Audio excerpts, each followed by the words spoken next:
Today, we're going to start the conversation with David Lambert, Managing Director of Right Side Capital. David, welcome to the show. Hey, thank you so much. It's great to be here. So tell us about you. Tell us about Right Side. Let's get acquainted.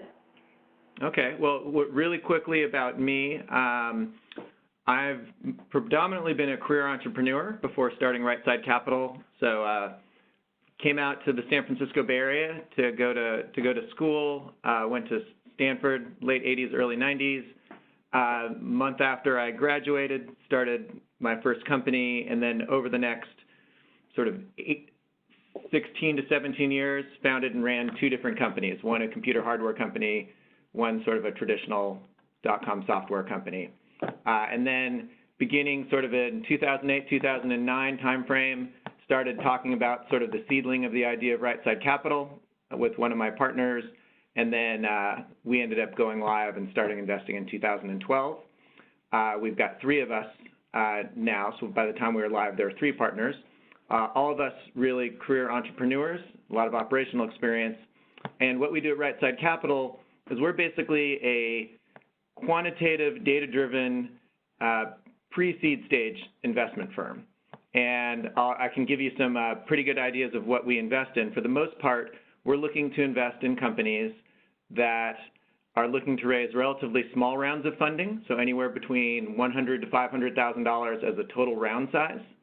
We're usually a pretty small check, anywhere between $50,000 and $200,000, but typically $100,000 our most common check size. We're generally looking for companies that are pretty capital efficient and have capital efficient business models. So most of the companies we've invested in have either been bootstrapped or have just raised relatively small amounts of capital by the time we invest in them. We're generally looking for companies that already have a live product, generating a little revenue. Most of what we invest in has about $5,000 per month or higher. We are not necessarily looking for companies that are looking to go down the venture capital channel. So we're fine if you want to go down the venture capital path and you think that's right for you. But I would say that probably 3 out of 4 of the companies that we invest in, at the time that we invest, it's a reasonable assumption that they could get to cash flow positive with 2 or 3 million raised over the life of the company and not necessarily need to go on the high cash burn, high fundraise, shoot for the moon path. So we're completely fine if you want to do that. We basically invest usually a round or two earlier than what you would think of as traditional seed investors, and usually a round earlier than what most other pre-seed investors would do. Our sort of typical round might be a company that's raising just $200,000 or $300,000, and we might be $100,000 of that. We're based in the Bay Area, but we predominantly invest outside of the San Francisco Bay Area and outside of New York City. I would say San Francisco and New York probably makes up 20 to 25% of our portfolio combined, and the rest is in geographies outside of those two cities. But we do predominantly invest in North America, so mostly U.S., some Canadian-based startups, occasionally in Mexico. And what about sectors? Is it a B2B preference? What kind of companies do you like to invest in? Yeah, so our favorite business model is definitely B2B SaaS. We don't have a particular focus where we have to invest in that, but when it ends up happening in today's world, it takes a lot less capital to build a successful B2B SaaS business than it does to build a consumer business. So that's something that, our mix has changed over time as sort of the capital needs for different business models have changed. I would say back in 2010 to 2012 timeframe, it was probably cheaper to build a consumer product because if you could get an article written about you on TechCrunch or in some news media, you'd get thousands to tens of thousands of users overnight, and you could sort of test your product, see if people liked and used it. Now you can't do that. And so it's much more expensive, and just most B2C companies don't end up fitting what we're looking for. So we try to keep an open view because what's capital efficient today might be very different than what is just a year or 3 years from now. So we try not to view ourselves as sector focused. But 70 to 75% of what we invest in today's world does end up being B2B business models, mostly SaaS. Got it. So did you read my recent series of bootstrapping to exit articles? I think I've written several. Yeah, I have read some of them, and I've listened to some of your previous interviews, so I have a very good idea sort of philosophically where you're going, and we're very much aligned with that. We think, at a high level, we think most entrepreneurs, the entrepreneurial world at a high level has been somewhat brainwashed, we think, by the venture capital world into believing that the rounds of funding you raise and the amounts and who you raise it from and those valuations are what determines success. And in our view, what determines the success is the last check into your company, which is the one where you're being acquired, and everything else is about working backwards towards that. So let's talk about a few of your companies. Walk us through a few examples of what you have invested in, and in particular, give us some insight into what was the state of the company when they came to you, who were they, how did you find them, and what is it that attracted you enough to want to write the check? Yeah, so we're very active investors. So we've invested in 900 companies since 2012. So very high volume. I can highlight a couple, but it's not that we have a very specific profile that we're looking for. We have some companies that will be well-known sort of brand names that have gone down the venture capital route. Some of those might be PillPack, ClassPass, DataRobot, things like that. We've got a lot of companies that will be completely off people's radar because they're going after sort of niche vertical B2B SaaS markets that people don't know about. So, we have a company called Pet Desk that is a B2B SaaS product for the veterinarian market, and they're doing wonderfully, but almost no one's going to have heard of them. We've got a very interesting company called LabFellows that has a B2B SaaS product that targets the life sciences, biotech lab market, and is a product that helps sort of lab operations. But again, not necessarily a market or a product that most individuals will be that familiar with. In general, what we look for in companies is sort of a host of things. We we sort of look at team.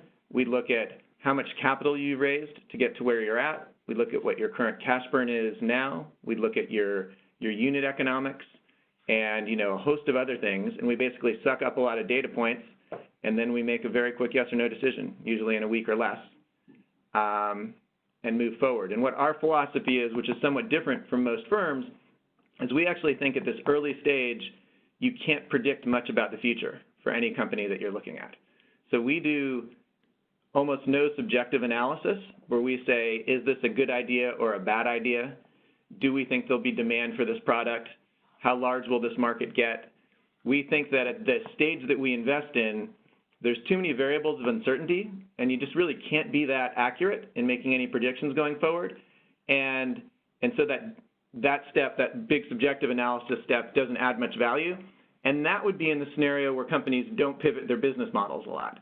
But the reality is half the companies we invest in that are wildly successful don't look anything like what we invested in originally. So when you add that twist in, we think that subjective analysis doesn't sort of do much. So what we do is we focus a lot more in today's world on unit economics, cash burn, and team, things like that. And, is your price point high enough to support a sales force or not? And sort of, what are your likely cash needs in the near term going forward? And then we protect ourselves. It doesn't de-risk each individual investment that much. Most of what we invest in is going to fail, but we do hundreds and hundreds of investments to sort of smooth out the risk curve at that early stage. And so what kind of a fund size are you working with to be able to do that many investments? Yeah, we have our current fund is $15 to $20 million fund. We have sort of $50 million under management over our all of our funds. So relatively small fund sizes to date. First fund was launched in 2012 and was very much a proof of concept fund. But we still did over 250 investments out of that fund. Have you seen exits? Yeah, there's been a handful of exits. So, one of the companies I just mentioned, earlier on, PillPack, they were bought by Amazon, for almost $1 billion earlier this year. A lot of companies that have sold to will be companies people haven't heard of. But yeah, one of the things that we're in favor of and don't mind at all is companies selling at lower valuations, sort of Define lower valuation don't for make me. the headlines. Anything in the $20 to $100 million range. Okay, good. Well, as the audience, if you haven't read this article, by the way, the Bootstrapping to Exit article, Maureen will share it in the public chat. You definitely should read it. Most exits happen in the sub 50 million range, strategic exits. So you're going to have to manage your capital into the company to be able to make money for everybody at the sub 50 million range. So I'm happy to hear the range that you gave, 20 to 100 million, is good. Yeah. I mean, actually, Rightside Capital was founded, sort of based on the knowledge and the data that most of the exits happen at the sub $50 million range. And there's very few once you start getting north of 100 million. So right. Our high-level goal is to build a really diversified portfolio of companies that, at the time that we invest, most of them, are on a path where they could take advantage of that sort of the most active and liquid exit market that's out there, which we view as that low value M&A market. And then some companies, some smaller subsets, self-select themselves out of that because they believe their business can scale a lot higher, or they just want to go on a higher risk profile for their business, and they end up going down the venture capital path. And we're completely fine with that too. We give intros to VC firms for any companies that want to do that path, but we certainly don't force that. Can you talk about a couple of examples of these companies that nobody has heard of that have found good exits? That have found ones that no one has heard of that have found good exits. Sure, I'll give even an example of one that did an interesting pivot and found a good exit. Sort of went forward well, everything fell apart, pivoted, and then everything came back. So one of them was a company called that goes by Draft now. They had a slightly different name earlier on when we invested. And they were this is actually one of our consumer ones, but they were in the daily fantasy, sports fantasy world when we invested. And this was sort of before the government in the U.S. had a lot of the states had tried to shut that market down. They had bootstrapped and off of almost no money become the 6th or 7th largest player in that space. We invested in a small round that they did. They grew successfully. And then you had two large players in that market that came in and raised hundreds of millions in venture capital, bludgeoned each other to death, and pretty much killed off everyone else in that market. And they sort of saw that path happening, and they ended up selling off the assets they had built to one of those two dominant players. And then they ended up restarting and building out a consumer product that was not based on live betting, that was sort of based on social networks and things like that. Started to get traction there, and because they were capital efficient, they were able to stay alive long enough to where that market sort of came back around to being a little more friendly to live betting. They started pivoting back into that, but with a substantially different business model, and then a public company from the UK, where gambling is legal, came in and wanted to enter the US market and made them an offer that was in the, mid-tens of millions of dollars range, and they sold rather quickly at that point. And it was a great outcome for the entrepreneurs, and the only reason they were able to execute on that exit is because they had been very capital efficient to date. They had not raised millions and millions of dollars. I think they had raised something along the lines of 2 to 2.5, over their entire lifetime to there. Some other interesting things that happen that you can put yourself in play for as an entrepreneur if you're capital efficient is sometimes feeding into the private equity world as well and getting partial liquidity. So that company that I mentioned, PetDesk, they were also very capital efficient, and they recently had a round, it was like a $12 million round led by a private equity firm, or a firm that it was a venture firm that sort of acted like a private equity firm a little bit in how the round came together. And the company was able to get new capital in to grow the business, but also a substantial amount of that went to buy out some of the existing cap table, and the founders were able to get some liquidity from that exit as well. So we've had a few different companies that have gone down that path and have raised rounds where they got partial liquidity and then get to keep going forward with the business. So here's a question. You mentioned pivot several times. Pivot is a very tricky thing to manage, and it's a very tricky thing to manage from a cap table point of view, because if you need to raise more capital to support a pivot, that means that your early investors didn't really get a lot of valuation. Nonetheless, that happens, and it happens very regularly. So here's a question that's a slightly more subtle question. I was actually coaching one of our entrepreneurs, one of our premium members, yesterday. And this is a company, it's a SaaS company, B2B SaaS company that has a couple of paying customers, has 3 POCs going right now. But their paying customers or POCs are not in the vertical where they think they're going to build the bulk of their business. So they have, in course of figuring out the product, they have decided that there is a vertical that they want to go after, but the initial traction is not yet there. So, these days seed investors want everything checked out. So would this be the kind of company, they do have some, recurring revenue, a little bit of recurring revenue right now, probably $4,000 or $5,000 a month. Is this the kind of company that would fit your investment thesis from a B2B SaaS point of view? Potentially. It's on the cusp. It would sort of depend a little bit. That would be at the high level. If they haven't raised a lot of capital to date and they only need a relatively small round, that would be a company that would sort of make it into our front-end screens and that we would look at and dive deeper. One of the mistakes a lot of people make and a lot of entrepreneurs make when they look at our website or they hear me talk, they think, I'm a startup. I've got over $5,000 a month in revenue. I'm looking to raise a round that's below, $500,000. I'm looking to do it at $2.5 million. I check everything on your box, therefore you're just going to fund me. Those are sort of like criteria for you to even get in the front door and for us to start to take a look at you, because almost everything we fund fits in that profile. For a company like that, it would really depend. Are those POCs just very short deals where they've got $5K a month revenue, but that's for the next 60 or 90 days, and then that goes away? Or are these sort of ongoing indefinite pilots where these are companies that are sort of trying it, as a SaaS product ongoing and then they're debating whether to scale out and be much larger. If it's that and the price point is fairly high, where we're very convinced, it can definitely support a sales force, then that's probably the profile of a company that we could potentially invest in.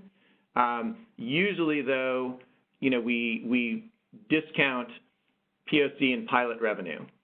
So if they were that same profile and they just had $4,000 or $5,000 in revenue of customers that had gone through pilots and are using it live, we wouldn't care that those customers weren't necessarily in the market that they think is going to be the main market they go after. They have a couple of customers, but I'm just using this to kind of see how you think about deals. These guys have real revenue from a couple of customers and then more PLCs. But let me probe one point you made is how much capital has gone into a company. Can you elaborate? So for a company to have got to $4,000 or $5,000 MRR, what is comfortable from how much capital has gone into that process? Yeah, so I'm going to give you my 2019 answer to that, and then maybe I'll give you a little bit of a backstory, because that's changed substantially from 2012 to 2019 as far as what's sort of possible in the entrepreneurial world. So in today's world, I would say, the average company that we're investing in that's got 4 or 5 MRR, has probably raised, $100,000 previously. Some small subset of that, which is sort of growing each year, maybe has raised nothing and has just bootstrapped entirely, or just been some founder dollars that have gone in. And I would say for a company at that stage to be a fit for us, it'd probably be a max of about $150,000 that has gone in. As you get to some higher numbers, if we're investing in a company that has $25,000 or $30,000 a month in MRR already, then it's a wider range. It can be anywhere from they haven't raised a penny to maybe they've raised up to about $250,000 to 300 before. If it's more, Very the numbers are more than good that, answer. it's probably not a fit. Very good. Excellent. Very helpful. And if you wanted to talk about pivots a little more, because we've got data across, almost 1,000 different companies that we've seen evolve over time. And what we've noticed is the most important thing at these early stages, and one of the things we care the most about, is cash burn. And what ends up happening is if we invest in a company that has, let's say it has 10,000 a month, 10K MRR right now, and they go out of the gate burning 40, 50,000 a month in revenue, they've probably raised a round where they've got 10 months of runway. Just a few months in, the company's starting to stress about this cash wall they're going to hit, later that year. And subconsciously, those founders and that team is going to have blinders on. And they're going to be of the mindset of, we've got to make this business model that we're on right now work, or our company, we go out of business soon. If you take that exact same profile of company, and instead of 40 or 50,000 a month revenue, they're, of cash burn, they're burning, 10,000, 15, 20,000 a month. That entrepreneurial team is not going to have those blinders on. This is all subconscious. They're naturally going to be sort of have their heads up looking, is there any opportunity that's greater than what we're currently doing out there? And that company, even if they get from 10 to 20K MRR, if in talking with their customers, they discover a need that's much greater than the one they're addressing, they might feel comfortable throwing out their entire business model and pivoting to that new product. And they're going to be okay doing that because when you're burning that small amount, you still might be running out of capital in 6 or 8 months, but it's not as stressful if all right, at worst I can raise 150 or 200 and I've got another year, or 10 months or a year. And so that's what we look for the most. And I could walk you through an example of one just this year that we invested in that sort of had unusual and had that phenomenon. So we invested in a company, I think it was just May of last year. They had somewhere between 5 to 10K MRR. I think it was around 8. It was a B2B SaaS product for the SMB market. By the end of this year, they were up to around 30K MRR, which is pretty impressive. And they had raised, I think less than 100,000 to date before we invested in them. But interestingly, along the way, they had multiple of their customers ask for a specific product that was substantially different than the product they made. And in November, they made the decision, we've had enough people ask for this and we could build it. Let's try building a prototype of this and take it to market in January and see what happens. And they built this new product, and they went and they did a pitch to like 50 different customers, and it was incredible, like 80 to 90% of them signed up for this and said we would buy this. And it's sort of close ratio you just never get. And so here's a company that had just gone from 8 to 30K MRR, and they came to this decision, that we're going to toss our old product out the window, and basically we'll make that sort of a light version of that that's a free plug-in, and this new product's where we're going. And they've gone out and they've just signed up about 70K worth of MRR in 2 months for this new product. And the only reason they were able to do that is because they had low cash burn. If they were burning a lot, their answer to those companies would have just been, no, we can't build that. That's not what we do. Yeah. Cool. So how many deals do you see a year? A large number. So we get asked this question a lot. How many deals do we have to look at to see what we do? And we have a lot of sources of deal flow. So it really depends on the channel. So one of our major ones is actually just random people that come to us off via email, inbound, LinkedIn, internet. We drive everybody to a page on our website. So if you go to rightsidecapital.com/submit, we spend a lot of paragraphs explaining what it is we look for in companies. And at the bottom, if you think you're a fit, you can fill out that pre-screening form, and we respond to 100% of people that fill that out. Through that channel, though, it's a very small percentage that we end up, even going to the next step. Most of the time we're saying you're not a fit, and here's why. And I'd say the percentage that we end up investing in is a low single-digit percentage. On the other hand, we've got over 2,000 existing founders that are out there and are scouts on the ground and have a really good idea of what we're looking for and referring deals in. those deals, because they're a bit curated and they have a pretty good idea of our investment philosophy and what we're looking for, it's a higher percentage that we're going to end up investing in. That might end up being in the 10 to 20% number. And then we work with a lot of startup accelerators. There's a handful that we provide the capital that they use to run, and we get a piece of sort of every company going through the startup.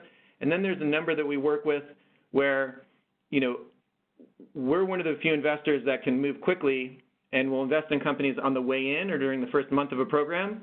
So, the question is, if a startup managing director gets 800 applications, screens it down to 10 that they let in, and then gives us a referral to 3 that they think would be a good fit because they know our profile, and we say yes to 2 of those, did we just invest in 2 out of 3, or did we just invest in 2 out of 800?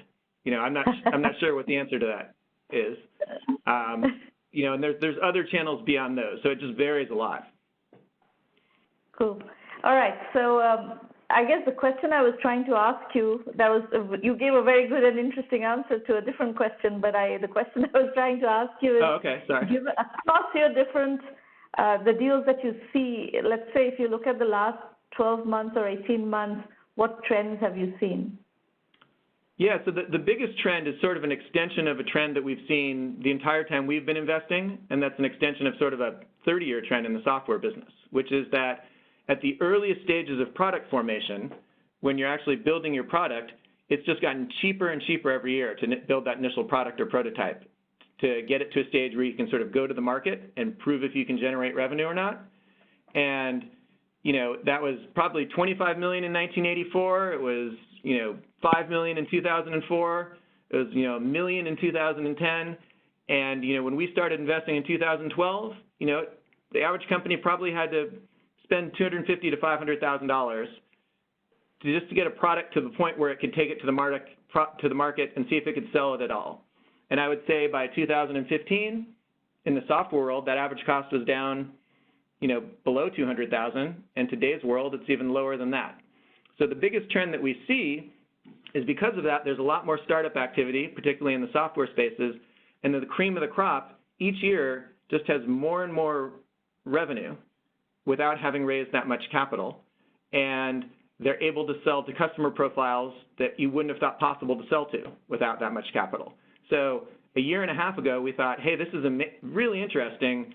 We're now seeing a lot of companies each year that haven't raised anything and actually have a product that's generating $10,000, $20,000 a month revenue, but we weren't seeing companies that had enterprise products, where it was $1,000, $2,000, $5,000 a month price points that had raised hardly any revenue. And in the last 12 to 18 months, we're starting to get a steady trickle of those. So companies that have raised anywhere from nothing to, less than $150,000, and they have products that are like $2,000, $5,000 a month products, and they actually have customers paying them and using it. It would have just been unheard of 2 or 3 years ago. The conventional wisdom is you needed $1 million to do it. I have a slightly different analysis of this trend. I think it's not that it's become cheaper to build these products. It has become cheaper. Of course, it doesn't cost $25 million anymore to build anything. But I think it's because entrepreneurs have become a bit savvier about bootstrapping, and I will take some credit for pushing this message heavily. I think people realize that it's a much better deal to bootstrap first, get to level of validation, including paying customers, before going out and beating on VC's doors. I think people are starting to understand that entrepreneurship doesn't equal financing. You don't wake up in the morning and go start beating on VC's doors and expect anything to happen. So I think people are realizing that they have to put in 12 to 18 months, sometimes 24 to 36 months of bootstrapping before they should go out to raise financing, and they're just not wasting time going to VCs doing that. Yeah, I think that contributes too. I mean, at the end of the day, there's just a lot of factors. So, I mean, there's that aspect, but, also developer tools are just more powerful than they were 3 years ago, 6 years ago, 12 years ago. So 2 developers today can do what it took 6 to do 5 years ago, and the same 5 years before then, and you just have so many more cloud products, tools, and services that you can leverage as a startup that you maybe had to build or pay for, at much higher prices for earlier on. So there's no single answer, but I definitely agree what you said contributes a lot too. It's just a lot of factors have gone into this.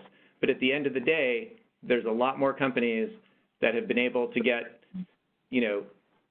generate capital with relatively little raised, and these days even generate capital off of some enterprise products with relatively little raised. Revenue. Yes. Great. Well, that was a fascinating conversation, exactly what we need to have our